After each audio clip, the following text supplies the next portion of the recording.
Human human Meta निमो virus म्हणून RNA कॅटेगरीमधला हा व्हायरस आहे आणि चीनमध्ये 22 डिसेंबरच्या दरम्यान अचानक तिथे या व्हायरसच्या रुग्णांची संख्या वाढलेली आहे. त्यामुळे भारतात पण एक प्रकारचं भीतीदायक वातावरण आहे. हा व्हायरस म्हणजे रेस्पिरेटरी सेन्सिटिव्ह व्हायरस किंवा इन्फ्लुएन्झा किंवा इतर हा HPV या व्हायरसच्याच प्रणालीसारखा व्हायरस आहे. याचे लक्षणं म्हणजे सर्दी होणे, घसा खवखवणे, दम लागणे, अंगावर पुरळ वगैरे येणे अशी लक्षणे आहेत.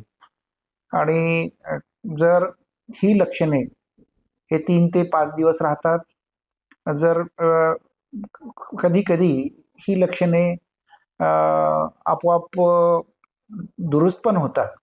परंतु काही रुग्णांमध्ये, ज्या रुग्णांना मधुमेह आहे, ज्या रुग्णांना पूर्वीचेच काही आजार आहेत, उदाहरणार्थ दमा असेल किंवा COPD आजार असेल किंवा जे रुग्ण कॅन्सरचे रुग्ण किमोथेरपी वगैरे घेत आहेत किंवा किडनीचे विकार असणारे रुग्ण आहेत, अशा रुग्णांची प्रतिकारशक्ती कमी झालेली असते.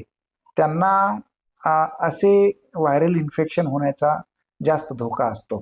तर अशा रुग्णांनी गर्दीच्या ठिकाणी जाणे टाळावे, तोंडावर मास्क वगैरे वापरावेत आणि जर लक्षणे तीव्र दिसत असतील तर त्वरित तज्ञ डॉक्टरांचा सल्ला व्हावा, जेणेकरून मॉर्बिडिटी व मॉर्टॅलिटी ही आपणास टाळता येते. देश विदेशातील प्रत्येक घडामोडींचे लाईव्ह अपडेट मिळवण्यासाठी आता साम टीव्हीच्या सर्व सोशल मीडिया प्लॅटफॉर्मला लाईक, फॉलो आणि सबस्क्राईब करा. तसंच सर्व नोटिफिकेशनसाठी बेल आयकॉन प्रेस करायला विसरू नका.